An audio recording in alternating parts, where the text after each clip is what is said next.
성경 말씀 보겠습니다. 성경 말씀은 골로새서 3장 12절부터 17절까지 말씀입니다. 골로새서 3장 12절부터 17절까지 말씀입니다.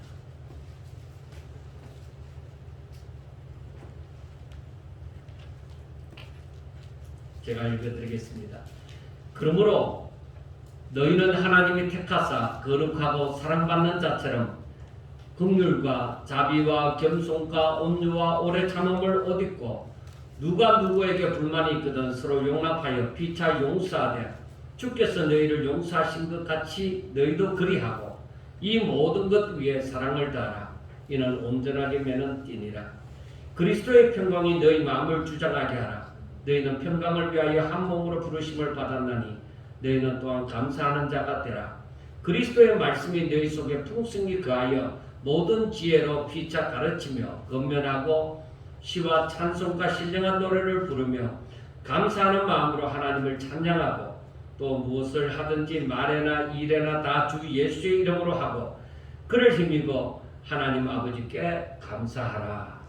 아멘. 여러분들은 맥주 감사주의를 맞으면서 무슨 생각을 하였습니까? 그냥 아무 생각 없이 또 절기구나 그렇게 생각을 했습니까? 사실 저는 교육자 생활을 하면서도 이 절기에 대해서 참된 의미를 제대로 깨닫지 못하고서 정말 그냥 절기가 다가왔구나 그렇게 보냈습니다. 그리고 전도사 생활을 하면서 이 절기에 대해서 잘 모르니까 교회가 성경에 있는 그 절기를 이제 교회니까 하나님을 믿으니까 그 성경 안에 나타나는 절기를 그냥 지키는구나 하는 정도로 알았습니다. 그런데 어느 정도 성경적 절기에 대해서 많은 의문을 가지기 시작했습니다. 왜? 제가 예배 집례자가 되어지고서 이 절기에 대해서 제대로 알고 성도들을 가르쳐야 되겠단 말이에요. 그리고 그 절기를 알아야만, 왜 지키는지 알아야만 절기를 제대로 지킬 것이지 않겠느냐는 것입니다. 그리고 성경을 읽으면서 우리가 성경을 보면서 이 유월절에 대한 이 얘기가 여러 번 나옵니다. 몇 번 나옵니다. 그리고 이스라엘 백성들이 신앙생활을 잘하지 않을 때는 유월절을 지키지도 않고 그리고 뭔가 변화가 일어날 때는 종교개혁이 일어나고 변화가 일어날 때는 꼭 유월절을 지켰습니다. 그런데 오늘날에는 왜 유월절을 지키지 않느냐는 것입니다. 그리고 또 한 가지 의문이 드는 것은 이 절기마다 그 같은 날을 두고서 시대가 달라져 가면서 시대가 이제 바뀌어져 가면서 절기의 이름이 또 달라지는 것도 볼 수 있게 되었습니다. 그래서 사람들이 그 절기에 대해서 헷갈리기 시작하면서 크게 중요한 날로 다가오지 않게 되어지는 것입니다. 그리고 우리가 오늘날 지키는 고난주간 같은 경우는 이 고난주간이 어떤 의미를 가진다. 예수님께서 십자가에 못 박혀 죽으시기 전 고난받으신 그 주간을 우리가 다시 기리면서 그 고난주간을 발을 한다. 그리고 고난주간이 끝나고 나면 부활주일이잖아요. 그래 이 부활주일에 대해서 예수님께서 다시 살아나신 날을 우리가 기억하면서 지키는 것이다. 그렇게 생각을 합니다. 그리고 또 하나 특별한 날이 있죠. 성탄절.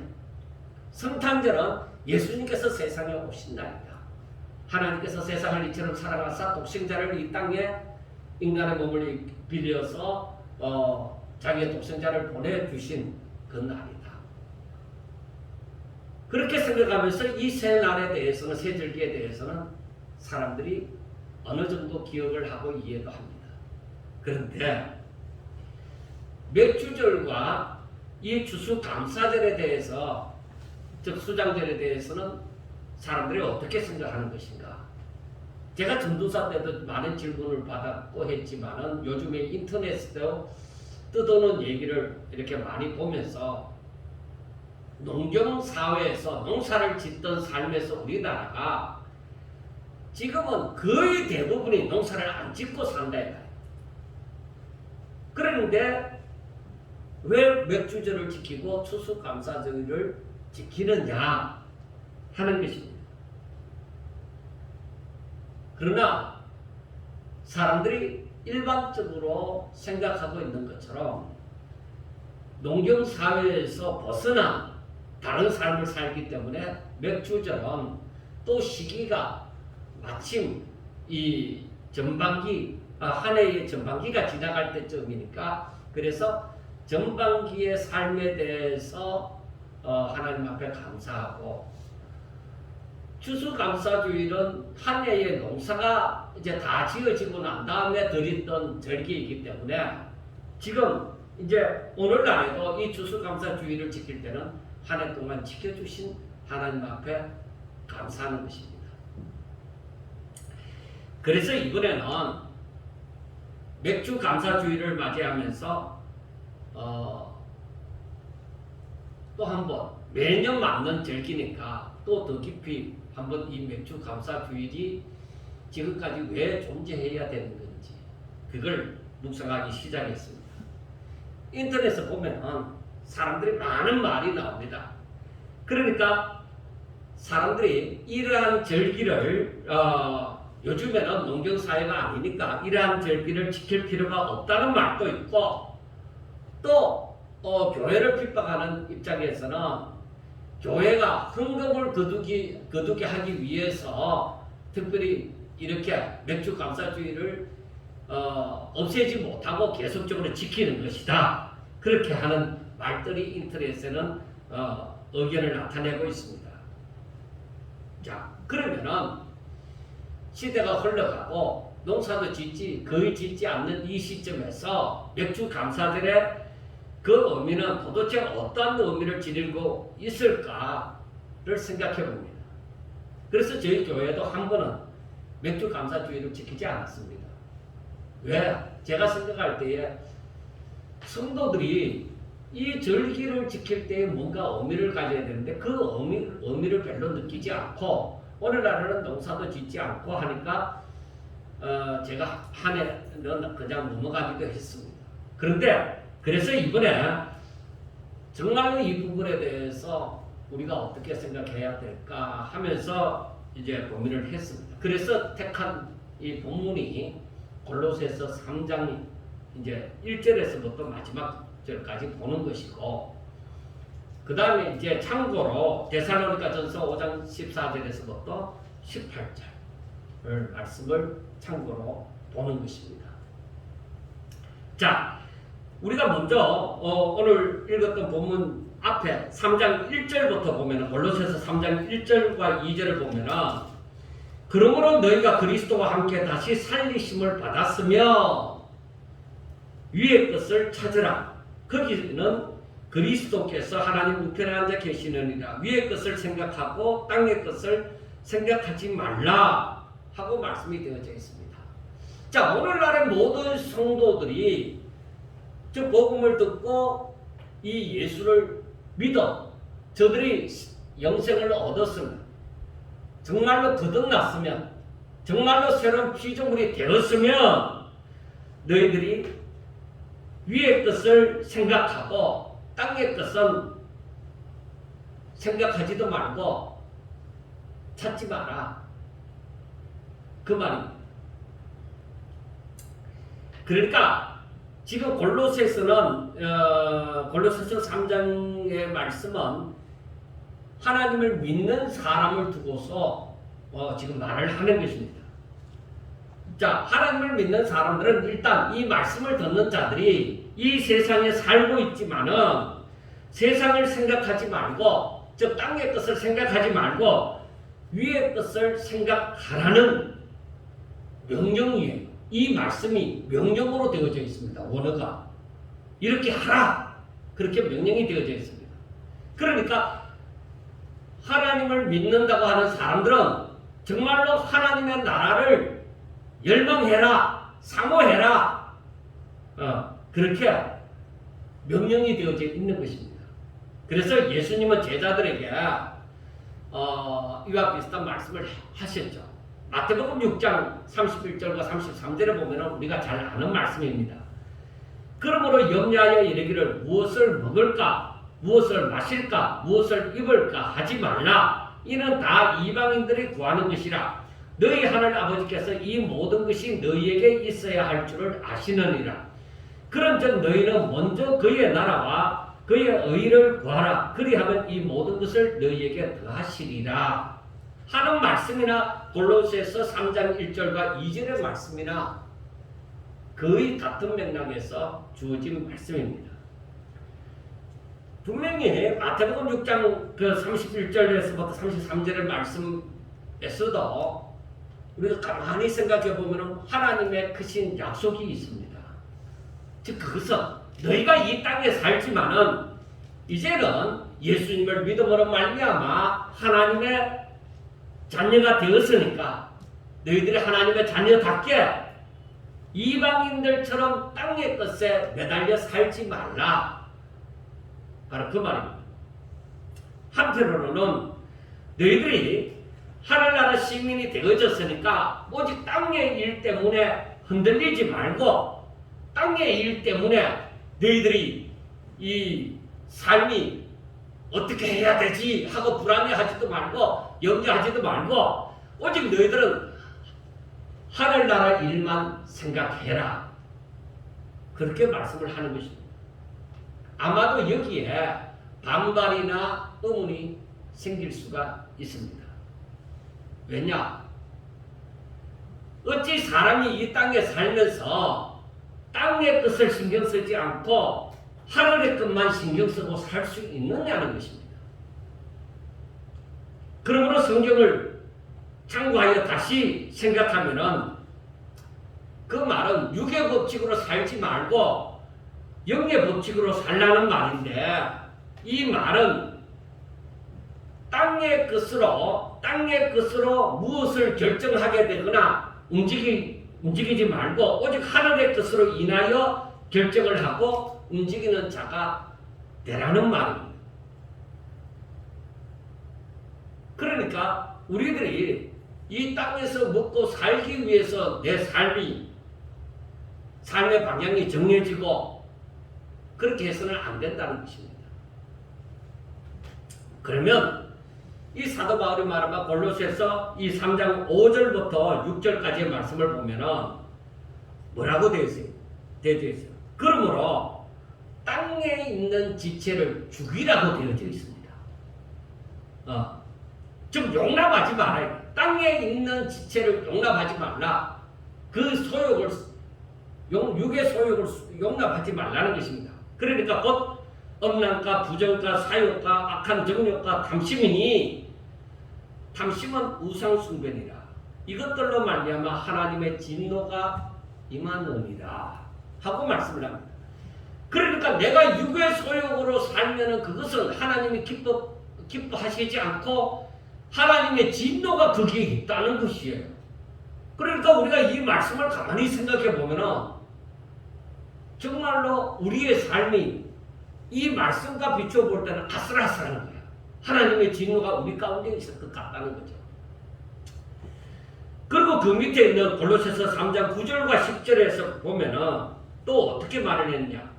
너희가 서로 거짓말을 하지 말라. 옛사람과 그 행위를 벗어버리고 새 사람을 입었으니 이는 자기를 창조하신 이의 형상을 따라 지식에까지 새롭게 하심을 입은 자니라 하고 말씀을 합니다. 우리가 잘 아는 대로 거짓의 아비는 마귀라고 얘기를 했습니다. 하나님은 거짓과는 상관이 없어요. 그런데 너희들이 하나님의 자녀가 되어져서 이제 하나님의 생명을 받아서 하나님의 자녀가 되어졌으면은 이제 하나님의 그 성품을 닮아서 옛사람과 그 행위, 그러니까 너희들이 죄에 매여서 사망 가운데 살아갈 때에 너희들이 살기 위해서 쉬기도 하고 살기 위해서 자존심도 지켜야 되겠고 살기 위해서 욕심을 내고 그렇게 했던 삶을 살지 말라는 것입니다. 그렇게 하지 말고 어떻게 하면 하나님의 영광을 위하여 내가 살까? 하나님의 자녀답게 살까? 그렇게 살아라는 것입니다.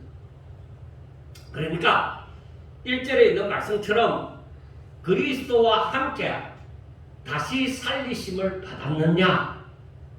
너희들이 그렇게 받았으면 즉 새 사람을 입었으면 10절에 있는 말씀처럼 자기를 창조하신 이의 형상을 따라 지식에까지 새롭게 하심을 받았으면 이것은 하나님을 알아야만 되는 일이죠.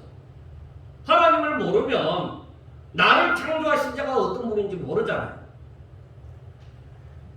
그러니까 너희들이 분명히 하나님을 알고 하나님을 믿으면은 너희들이 땅에 속한 자들처럼 사망 가운데 거하는 자들처럼 하늘에 소망이 없는 자들처럼 그렇게 살지 말라 이 말이에요. 이 말이 무슨 말씀이겠습니까? 성도는 즉 중생한 자는 즉 하나님을 믿는 자는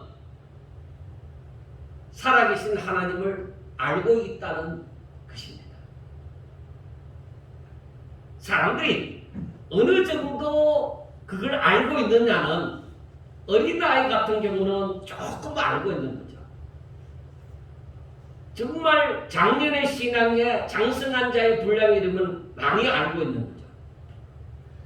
그러니까 내가 하나님을 믿습니다 하더라도 하나님을 어느 정도 아느냐 거기에 따라서 하나님을 아는 것이 다르고 믿음이 다르다는 것을 얘기를 하는 것입니다. 자, 사람들이 여기까지는 별로 반박하고자 하는 마음이 생기지 않을 것입니다. 인정을 할 것입니다. 그런데 문제는 무엇이냐? 문제가 뭐냐면은 위의 것을 찾고 생각하고 땅의 것은 생각하지 말고 찾지도 말라. 그런데 내가 자신이 없다. 이것은 하나님의 명령으로 주어졌는데 그러니까 너희가 그리스도와 함께 다시 살리심을 받았으면 위의 것을 찾으라. 그런데 너희들은 위의 것을 생각하고 땅의 것을 생각하지 말라. 이게 명령으로 다 되어져 있는 거야. 이렇게 살라. 이렇게 명령으로 다 되어져 있는데 내가 그 명령을 따라서 순종할 힘이 없다 이거죠. 자신이 없다는 것입니다. 내가 하나님의 명령을 따라 위의 것만 생각하고 땅의 것은 생각하지도 않고 찾지도 않고 그렇게 살고 싶은데 내가 육을 가지고 있는지라 그게 안 된다는 것입니다. 내 마음이 꿀뚝 같다 이거야. 나도 그렇게 살고 싶다 이거야. 그런데 내 형편이 내 육의 형편이 그렇지 못하다는 것입니다. 그러니까 사람들은 내가 육신을 가지고 있으므로 잘 먹고 잘 살았으면 좋겠고 건강했으면 좋겠고 다른 사람보다 좀 잘생겨서 부러움을 받았으면 좋겠고 그리고 내 육신의 즐거움을 위하여서 여행도 다니고 좋은 차도 타고 좋은 집에서도 살고 좀 부자가 되어 있으면 좋겠고 그렇다는 겁니다. 왜냐하면 왜 그렇게 살고 싶으냐? 그게 행복이라고 생각하기 때문이라는 것입니다. 그게 사람이 이 세상에 살면서 그게 행복이지 않을까? 그렇게 생각하기 때문입니다. 여러분 그렇지 않습니까? 여러분들이 돈을 벌기 위해서 힘들게 일하는 것도 바로 이 때문이지 않겠습니까?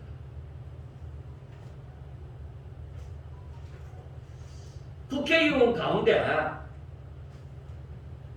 검사, 판사, 변호사 이런 경력을 가진 사람들이 많습니다. 그리고 행정고시를 합격한 사람들도 많이 있습니다. 이 사람들이 왜 국회의원이 되었을까? 어떤 의미에서는 자기의 직업을 버리고 국회의원이 된 거죠. 왜 되었을까? 욕심을 이루기 위함입니다. 자기들 말은 내가 국민을 위해서 이 한 목숨 바치겠습니다. 여러분 그 말 믿습니까?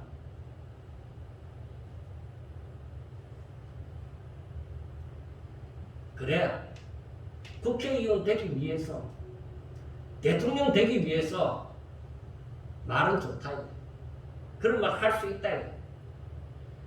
그러나 당신이 목적을 이루고 난 다음 진짜 국민을 위해서 사느냐고 물어보고 싶습니다.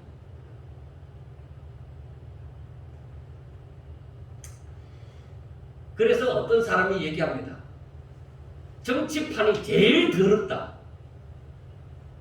그렇게 얘기합니다. 제가 정치 얘기하고자 하는 것이 아니고 우리 육신을 가진 존재가 자기 육신을 위하여 살고자 할 때에 결국에는 모든 하는 일이 자기의 만족, 자기의 욕심을 이루기 위해서 그렇게 열심히 한다는 것입니다. 많은 사람들이 하나님을 믿는다고 하면서 자신이 포기할 부분은 포기하고 살면서도 포기할 수 없는 부분은 하나님 어쩔 수 없습니다 하면서 자기 만족을 위해서 자기 생각대로 하는 것입니다. 이 말을 한번 다르게 말해볼까요? 내가 하나님을 믿습니다. 하나님 앞에 감사도 합니다. 그런데 내가 땅의 뜻을 완전히 버리고 위의 것만 생각하고 위의 것만 찾는 것은 하나님 아무래도 나는 힘든 것 같습니다. 그렇게 사람들이 얘기를 하고 그렇게 생각하고 그렇게 산다는 거예요. 그렇게 판단하고 산다는 거예요. 여러분 성경은 뭐라고 얘기합니까? 성경은 적당하게 그렇게 살아라. 네가 육신을 가지고 있으니 목구멍이 포도청이니 어쩔 수 없지 않느냐 그렇게 말합니다. 육을 가졌으니 일정 부분은 육을 위해서도 살아라 그렇게 말씀을 합니다. 우리가 조금 전에 읽었던 마태복음 6장 31절부터 보면은 예수님께서 뭐라고 얘기해요? 너희들이 이방인들이 구하는 그러한 것을 구하지 말고 무엇을 먹을까, 무엇을 입을까, 무엇을 마실까 그런 것 구하지 말고 하나님의 나라와 하나님의 의를 구하라고 얘기합니다.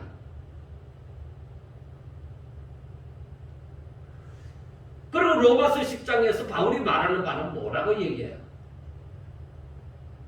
거기에서 보면은 유대인들이 열심을 내어서 하나님을 잘 믿는 것 같지만 올바른 지식을 따라서 하는 것이 아니므로 하나님의 의를 이루지 못한다고 얘기를 하는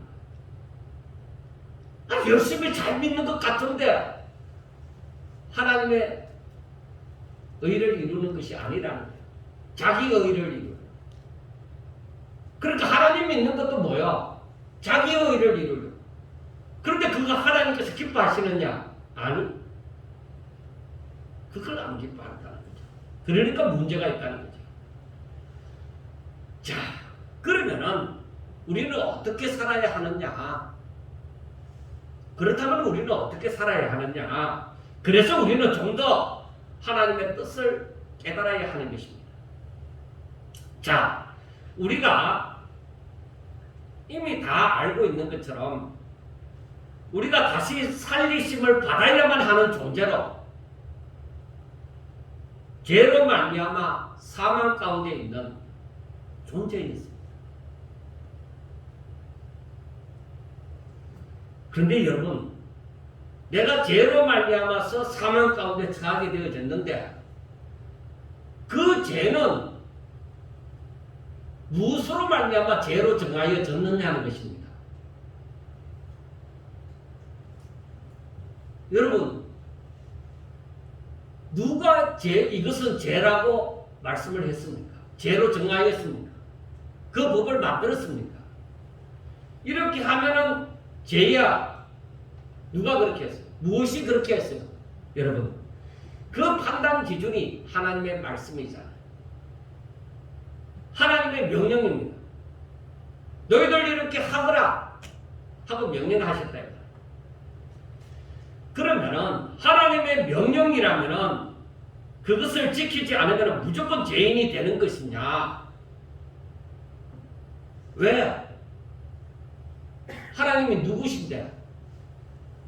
왜 우리가 살아가는 것에 대해서 하나님이 이렇게 하라, 저렇게 하라, 저건 하지 마라. 왜 그렇게 하느냐? 하나님이 누구시냐? 그러니까 하나님을 알아야 되는 거죠. 우리들의 죄를 하나님께서 정죄하니까, 하나님께서 이건 죄라고 말씀하니까, 이 명령을 따르지 않으면, 이 계명을 쫓아 행하지 않으면 그건 죄다. 하나님의 말씀으로 그렇게, 말씀이 기준이 되어져서 그렇게 되니까 그분이 누구신지 알아야 되잖아요. 그리고 세상도 알아야 되고, 우리라는 존재 자체를, 사람이라는 존재에 대해서도 알아야만 하는 것입니다.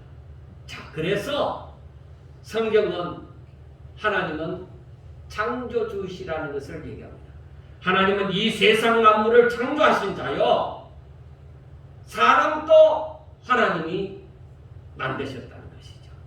그리고 하나님께서 사람을 만드실 때 다른 것과는 다르게, 세상의 다른 피조물과는 다르게 하나님의 형상을 따라 하나님의 모양대로 사람을 만드신 거죠.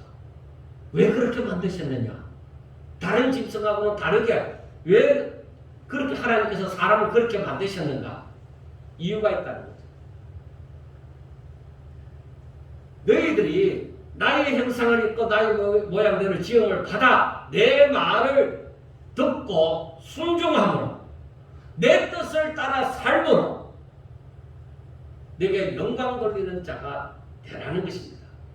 나의 영광의 찬송이 되라는 것입니다. 그게 하나님이 창조주이신 하나님의 기쁘신 뜻이라는 거예요.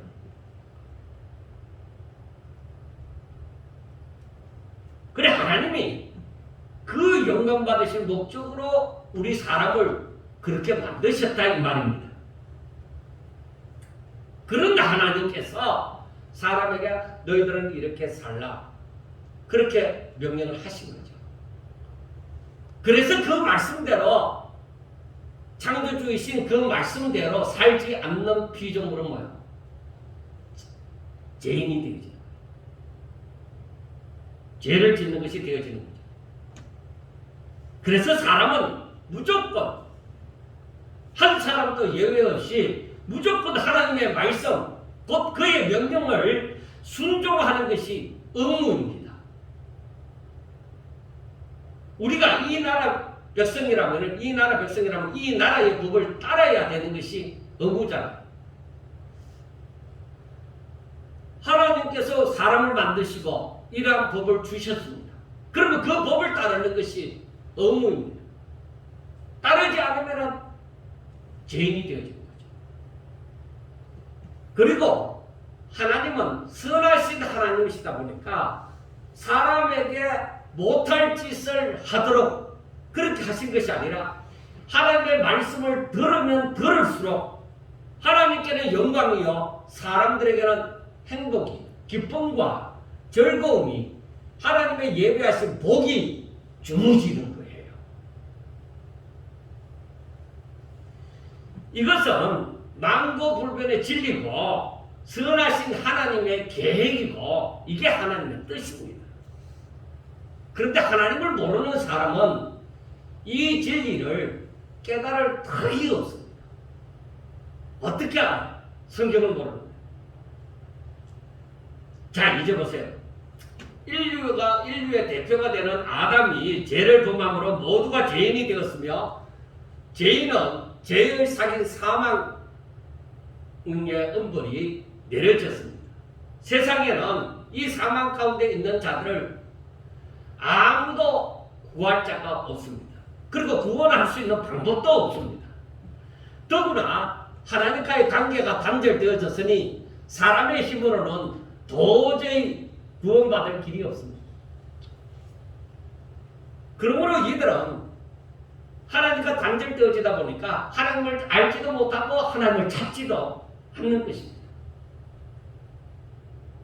그러니까 모든 것이 이제는 하나님의 손에 달려져 있습니다. 그런데 하나님께서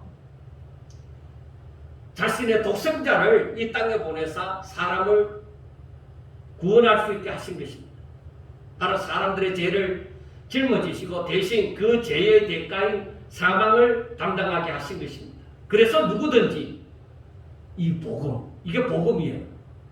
십자가에 못 박혀 죽으시고 다시 살아나는 것이 복음입니다. 그래 이 복음, 즉 예수님을, 이러한 예수님을 믿으면은 다시 살리심을 받게 되어진다. 그래서 오늘 1절 말씀에 너희가 그리스도와 함께 다시 살리심을 받았느냐, 그렇게 얘기를 하는 것입니다. 이것을 이렇게 그리스도와 함께 다시 살아나게 되어진다는 얘기를 성경에는 이미 구약 성경에서부터 계속 말씀이 되어져 있었던 것입니다. 그리고 그대로 이루어졌습니다. 자, 이제는 사람들에게 주어진 것이 믿음으로 이 모든 문제가 해결되게 하신 것입니다. 그래 믿는다는 것은 하나님께서 하신 일을 믿고 순종하는 겁니다. 그렇다면 믿으려고 하면은 하나님께서 하신 일이 무엇인지, 하나님이 어떤 계획을 가지시고 어떤 뜻을 가지시는지 그걸 알아야만 하는 것입니다. 그런데 죄인들이 어떻게 아느냐? 그래서 하나님께서 때를 따라 시대마다 하나님의 선지자를, 하나님의 사람을 두신 거죠.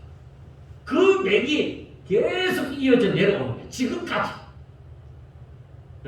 사탄의 방해가 너무나도 많았지만은 지금까지도 하나님의 말씀을 들을 수 있도록 그 맥락을 유지시켜 왔습니다.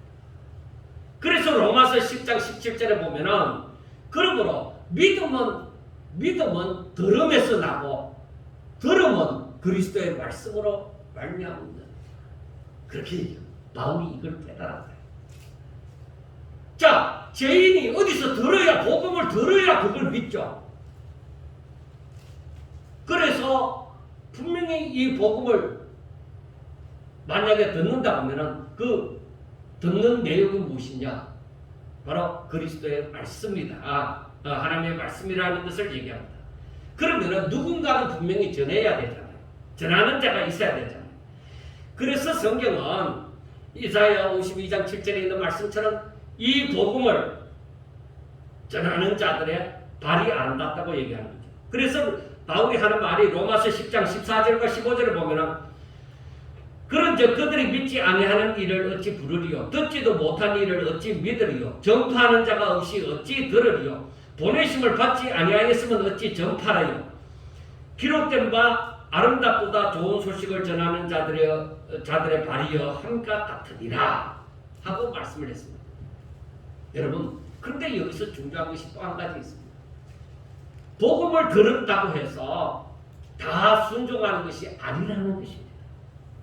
사람들의 마음이 완고하여서 그들의 생각이 세상에서 떠나지 못함으로 세상에 자기들의 생각에 딱 붙들려 있으므로 복음을 들어도 믿지 못하는 것입니다. 그리고 어떤 사람들은 적당히 믿는 것입니다. 그러니까 한쪽 발은 세상에 딛고 한쪽 발은 하나님께 딛고 교회에 딛고 이렇게 적당히 믿는 거예요. 그러나 성경은 무엇을 얘기하느냐? 온전히 순종할 것을 얘기한다. 항상 제가 말씀을 드리지만은 신명기 6장 5절에 있는 말씀처럼 너는 마음을 다하고 뜻을 다하고 힘을 다하여 내 하나님 여호와를 사랑하라.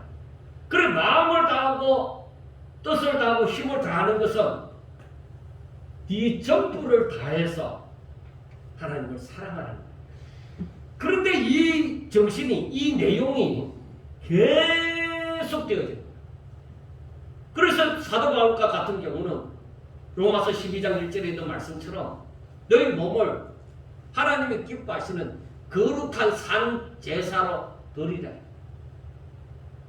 그러니까 너희 전부를 하나님 기뻐하시는 일을 위해서 드리라는 것입니다. 조금 남겨두면 안 되겠습니까? 아니 그런 뜻 없습니다.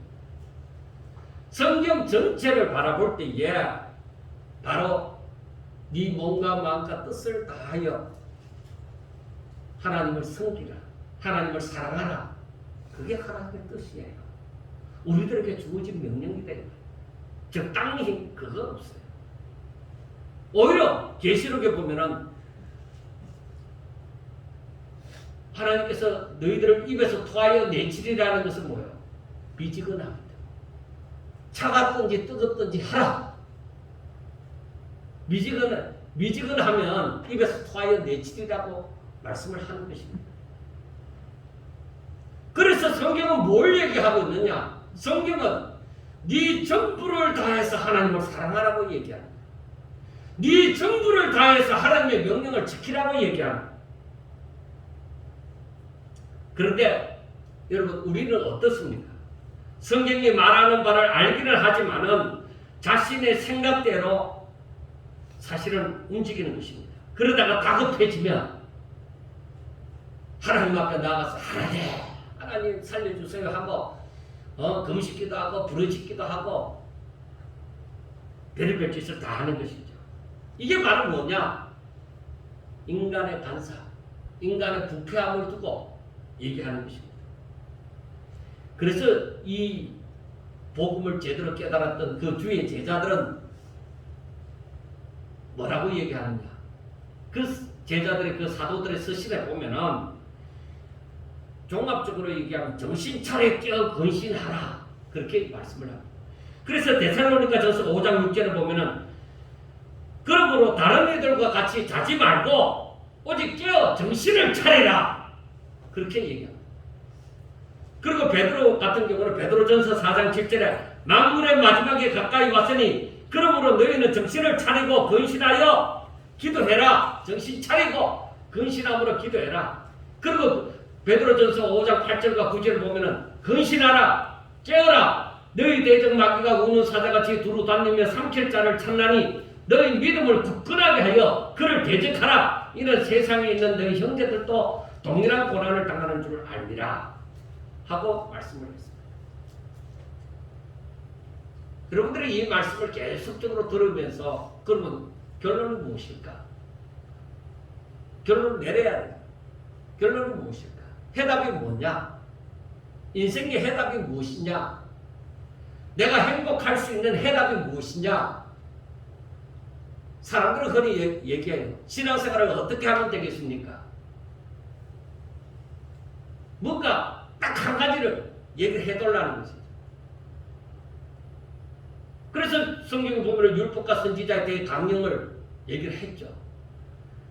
그런데 제가 오늘 드린 말씀 가운데서 해답을 내리라면 다른 거 없어요.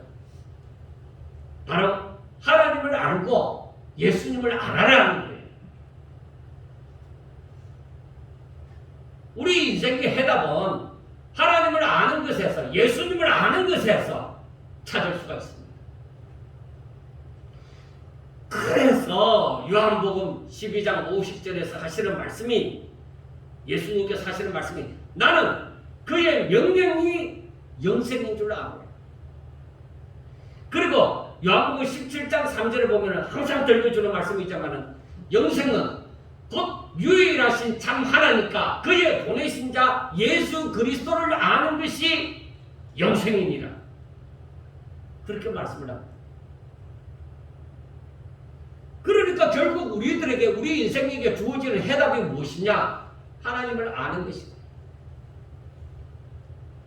그래서 여러분들이 하나님을 알고 즉 예수님을 알고 복음을 믿음으로 다시 살리심을 받는 거예요. 사람들이 교회 다니면 구원을 받았다고 생각하는데 착각이에요.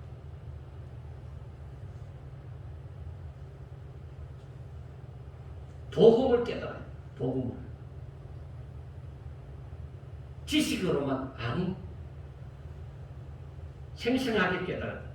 자, 그렇다면 새로운 피조물로서 하나님의 자녀로서 하나님의 은혜를 아는 자답게 하나님께서 사람을 만드신 목적에 맞게 하나님의 뜻에 합당한 삶을 살라 하는 것인데 그것은 바로 예수님처럼 살아라.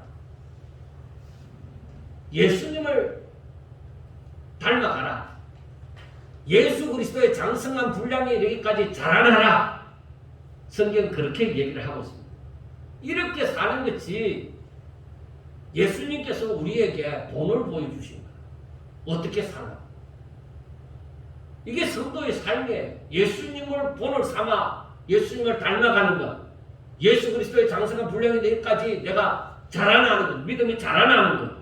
이게 성도의 삶이고 이게 바로 성도가 행복해지는 비결이에요. 이것이 바로 하나님이 사람을 만드신 목적인 하나님 앞에 영광 돌리는 방법이에요. 이것을 깨달으면 모든 것이 하나님께로부터 말미암은 줄 알게 되고 그리고 하나님을 찬송하게 되어지고 그리고 하나님의 사람으로 살게 되죠. 그래서 결국은 이들이 날마다 하나님 앞에 감사하는 범사에 감사하는 삶을 살게 되어진다. 이것을 제대로 깨닫는 사람들은 골로새서 3장 1절에서 말씀하는 것을 위의 것을 찾으라는 그 말씀처럼 항상 하나님을 바라보면서 사는 거예요. 사도 바울이 골로새 교회에 이러한 편지로 이러한 말씀을 했지만은 그러나 실상 시편에 봐도 시편 40편에서도 내 영혼아 여호와를 바라라. 내 소망이 저에게서 흘러나옵니다. 이미 이 하나님의 뜻을 깨달은 사람들은 이걸 알고 있어요. 야, 사람은 하나님의 형상을 입은 사람들은 가장 행복해지는 비결은 무엇이냐? 하나님을 바라는 것이야. 그런데 사람이 인정을 안 하는 거야. 사람이 이 벌레와 같은 이 존재들이 크신 하나님을 하나님의 말씀을 인정을 못 하겠는 거야. 난 못 믿겠다 이거죠. 왜? 내 육신이 원하는 것은 하나님이 말씀하신 거하고 다르다는 거죠. 여러분 분명하게 하셔야 돼요. 내가 육신대로 살면 죽을 것입니다. 사망의 삶을 살 것입니다. 거기에는 영생이 없습니다. 분명하게 하셔야 됩니다. 그런데 오늘날 사람들이 예수님을 믿는다고 하면서 육신대로 살기를 원합니다. 그래서 돈 많이 벌었으면 좋겠고 건강했으면 좋겠고 무조건 잘 먹고 잘 살았으면 좋겠고 출세했으면 좋겠고 세상에 있는 것을 다 원하고 있는 거예요. 그것을 이루기 위해서 살아가는 거예요.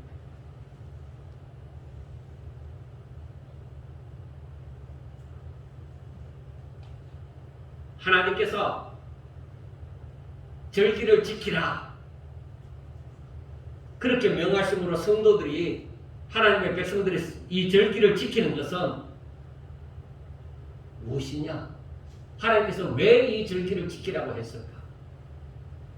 그것은 하나님의 은혜를 잊어버리지 않고 항상 하나님의 은혜를 기억함으로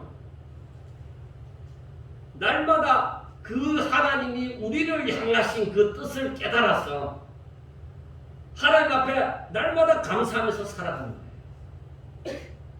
그래서 이 구약시대에 성전 중심의 삶을 살아갈 때 저들이 아무리 예루살렘 성전에서 멀리 떨어져 있더라도 최소한 1년에 3번은 예물을 가지고 하나님의 전에 나와서 하나님 앞에 예배를 드리라.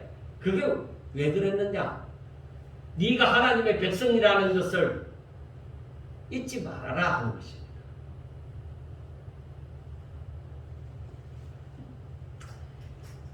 우리가 6월절 같은 경우는 400년 동안 애굽에서 종살이하면서 살다가 하나님께서 때가 되어져서 모세를 들어서서 바로와 애굽의 바로왕하고 대적하게 하심으로 마지막에 이 10번째 재앙을 내릴 때에 이 유월절을 행함으로 바로 출애굽하게 되어졌죠.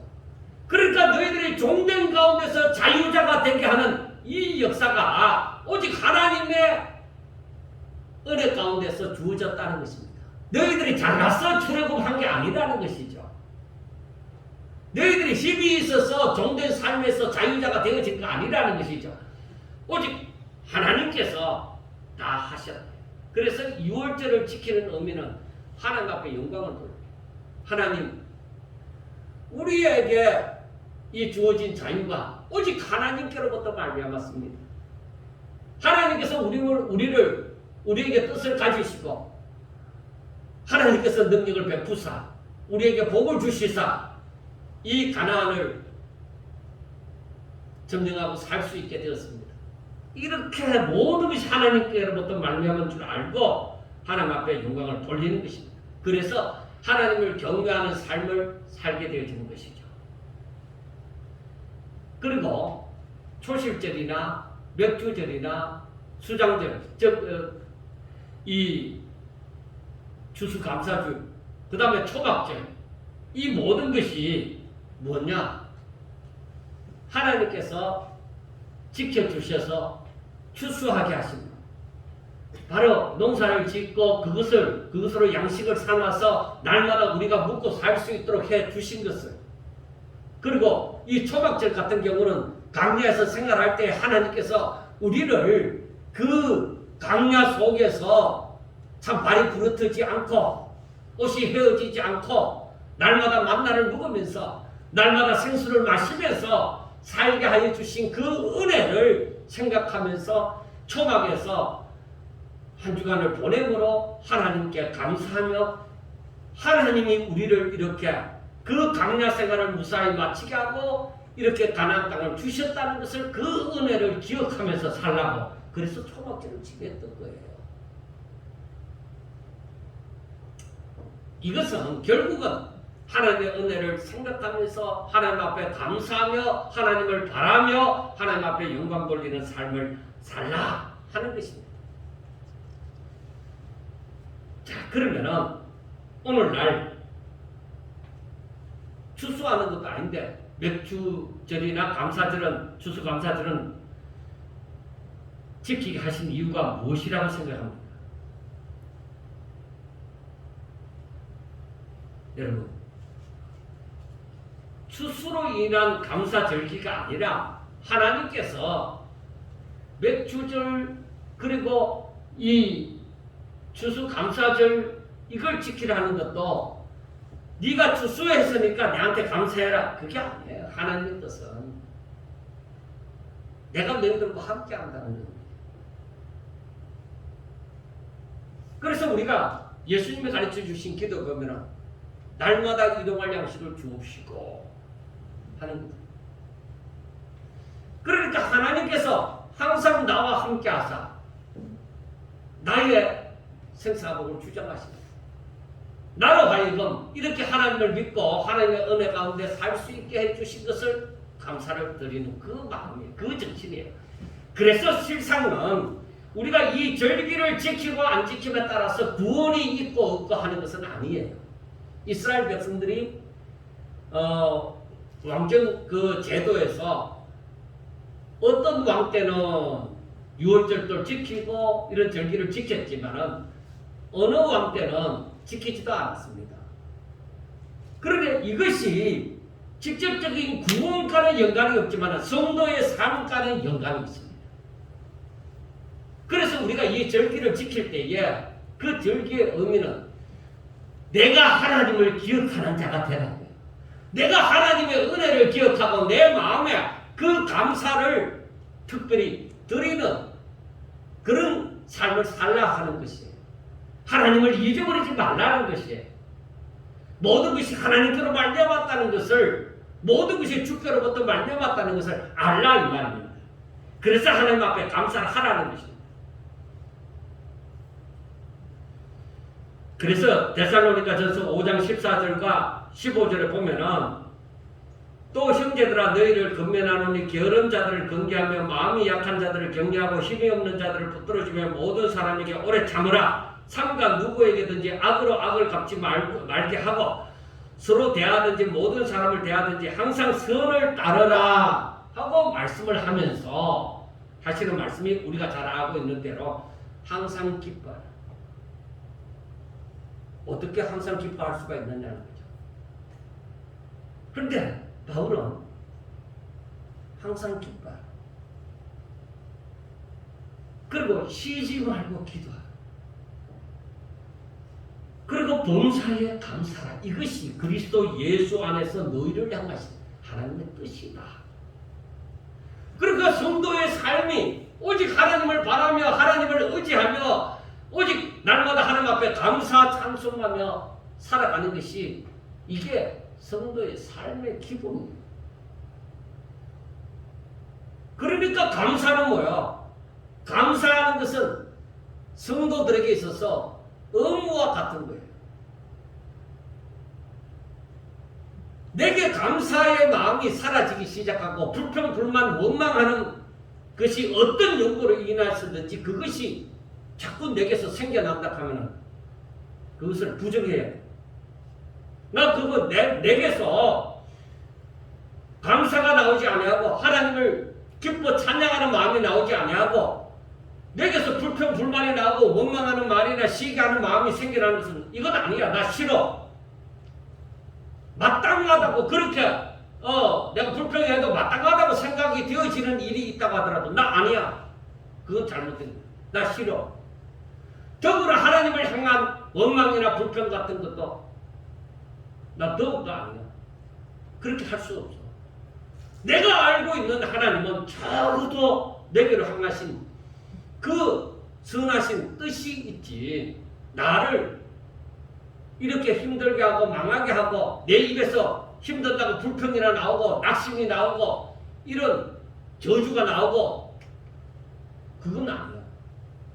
나는 어떤 환경 가운데서도 하나님의 뜻을 깨닫고 그 하나님의 임재를 체험하면서 하나님 앞에 감사하는 마음이 나와야 돼. 찬양이 나와줘야 돼. 오히려 하나님을 의지하는 마음이 나와줘야 돼. 그렇게 나아가세요. 그러니까 무조건 그 마음이 생겨나는 건 아니에요. 적어도 이것은 하나님을 알아가는 데서 이 은혜가 주어져요. 하나님을 알면 알수록 그 마음이 생겨나기 시작합니다. 그냥 무턱대고 하나님 내가 부자 되게 해주세요. 하나님 이 뜻을 꼭 이루게 해주세요. 하나님 꼭 나를 건강하게 해주세요. 그런데 그렇게 되어졌단 말이에요. 이야 하나님 감사합니다. 내 병을 낫게 해주시고 나를 부자 되게 해주시고 내가 이렇게 출세하게 해주시고 하나님 감사합니다. 그렇게 되므로 나는 그 은혜를 못 잊어가 날마다 하나님 앞에 나와서 예배드리고 헌금받고 봉사하고 시작은 그러할지라도 시작은 사람들마다 여러 가지 방법으로 예수님을 알게 되어지고 이렇게 교회를 다니게 되어지죠. 시작은 어떠할지라도 저들의 믿음이 예수 그리스도의 장성한 분량이 이르기까지 점점 더 자라나는 것은 믿음이 자라나요. 그게 어떻게 믿음이 자라나느냐? 하나님을 알아야 돼요.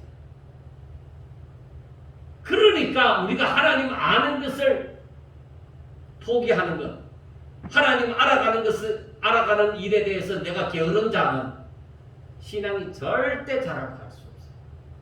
딱 그 수준이에요. 깊은 것이 아니에요. 저 하늘나라에 대한 소망이 딱 그 정도예요. 천국 가는 거. 딱 그 정도. 신앙 안 자라요. 일반적으로 대부분의 사람들의 신앙을 살펴보면 말하는 것을 통하여서 이렇게 행하는 것이나 통하여서 살펴보면 수준이 어느 정도에서 다 멈추고 버렸어요. 왜 그런지 압니까? 하나님의 말씀을 묵상하잖아요. 하나님을 알고 싶어서 하나님을 알고 싶어서 몸부림치지 않는다. 제가 한동안에 그렇게도 말씀을 전하면서 얘기했잖아요. 하나님을 알고 싶어서 정말 몸부림치고 울고 불고 책을 사서 읽고 찾아 헤매는 그런 몸부림이 있어요. 하나님, 내가 어떻게 하면 하나님을 잘 알 수 있습니까? 내가 어떻게 하면 하나님의 뜻을 깨달을 수 있겠습니까? 설교를 못해서가 아니에요. 제가 정말 잘했는지 잘못했는지 잘 모르지만 전도사 때부터 설교는 잘한다는 소리를 들었어요. 설교는 그때부터 또 길게도 했어요. 잘 모르니까 더 길게 했는지도 모르죠. 그런데 하나님을 알아가는 것은 그게 아니에요. 그게 아니라 하나님을 알아가는 것은 내가 정말 간절히 사모함이 있어요. 내가 신령한 그 위의 것을 찾고자 하는 그 마음이 내게 넘쳐야 돼. 하나님을 알고 싶어서 이 말씀을 놓을 수가 없고 하나님을 알고 싶어서 이 묵상을 게을리할 수가 없다는 거예요. 그래서 제가 새벽마다 설교한 것을 왜 보내주느냐? 저는 그 새벽마다 내용도 내가 하나님을 알고 싶어서 그냥 지식을 갖다 전하는 것이 아니라 정말 하나님 이 본문에서 나타내시고자 하는 뜻이 무엇입니까? 이걸 내가 얼마 동안이라도 더 묵상하면서 그렇게 보내. 이렇게 몇 주제를 보내면서도 이 몇 주제를 근본 하나님께서 이 절기를 허락하신 이유가 무엇일까? 그 하나님을 알고 싶다는 거죠. 그래야 우리가 몇 주제를 제대로 보내고 추수감사절을 제대로 보내는 거죠. 그래서 알다 보니까 야, 이 절기가 하나님의 마음을 읽을 수 있는. 왜? 사람들이 너무 하나님을 잘 잊어버리는 거예요. 조금만 나쁜 일 생기면 하나님 잊어버리고 조금만 세상 일이 더 좋은 게 생기면 또 하나님 잊어버리고 거기에 빠져버리고 하나님을 배반하는 일이 광야의 이스라엘 백성들처럼 뻑하면 원망하고 뻑하면 뭐 하나님 찬양합니다 하고 난리라고. 하나님은 우리 인간을 너무나도 잘 아시기 때문에 이 절기를 주사 항상 하나님의 은혜를 기억토록 하시고 하나님 앞에 바로 살아라고 얘기를 하는 거예요. 그런데 이 성경을 알다 보니까 하나님, 내가 감사하면서 살아가는데 내가 어떻게 해야 이 감사가 진정한 감사가 될 수 있겠습니까? 그러니까 누가 예수님처럼 살라는 거예요. 그러니까 오직 아버지의 뜻을 위해서 네 자신의 전부를 드리면서 살라는 거죠. 그래 거기에서 나온 그 말씀이 바로 마태복음 16장 24절과 25절 말씀이 다 적합하더라고요. 로마서 12장 1절 말씀하고. 그래서 제가 그 말씀을 잊어버리면 안 된다고 얘기합니다.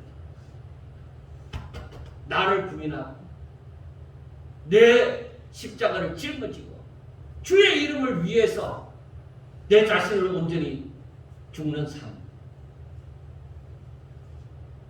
아무에게나 되어지는 거 아닙니다. 죽고자 하는 사람, 자신을 드리고자 하는 사람, 그 사람에게 바로 그 은혜가 임하게 되는 거죠. 그런데 이 사도들의 애쓰심을 보면서 깨닫는 것은 하나님 이들이 하나님 살아계신 것을 알았는데 나도 그거 하나님을 알게 해주세요. 나도 그처럼 느끼게 해주세요. 생생하게. 정말 하나님께서 말씀하신 대로 이렇게 어떻게 하면 살 수가 있겠습니까? 그 방법이 하나님의 말씀을 묵상하는 거예요. 그에 따라서 순종하는 거예요. 사랑하는 여러분, 솔로몬이 젊은이들에게 마지막으로 남긴 말이 있습니다. 젊은 자들에게 창조주를 기억하라고 합니다. 사랑하는 여러분, 힘이 있을 때에 내가 성경 이 글을 볼 수 있고 내가 하나님의 말씀을 들을 수 있을 때에 보고 묵상하고 이 말씀을 들을. 여러분도 다 느끼잖아요. 제 자신도 마찬가지예요. 노안이 와서 이 조금만 보다 보면은 5분을 넘기지 못하고 눈이 침침해서 인공 눈물도 있고 또 비비기도 하고 그렇습니다. 이제는 오른쪽 귀까지 살짝 맛이 가버려 갖고 잘 안 들립니다. 그래서 제가 생각하는, 이야, 내게 기회가 주어졌을 때, 내가 힘이 있을 때에 창조주를 기억하고 하나님과 하나님의 임재를 체험하고 하나님 앞에 내 자신을 드리는 삶을 살아야 되는 것입니다. 내가 젊었을 때 그렇게 하지 못했는데 늙어갖고 내가 아무것도 듣지도 못하고 보지도 못하게 된다면 여러분들은 어떻게 할 거예요? 기회가 줄어드는 거죠. 사랑하는 여러분, 뭔가 그래도 생각할 수 있고 뭔가 내가 말씀을 읽고 묵상할 수 있고 정말 하나님의 말씀을 들을 수 있을 이때에 여러분 기회를 놓치지 마세요. 두 번 다시 이런 기회는 오지 않습니다. 꼭 우리가 하나님을 경외하는 자, 하나님을 경외하고 날마다 하나님으로 인하여서 감사하고 기뻐하는 자, 그러므로 말미암아 진정히 행복한 자들이 되시기를 주의 이름으로 축원합니다. 기도드리겠습니다. 하나님 감사합니다.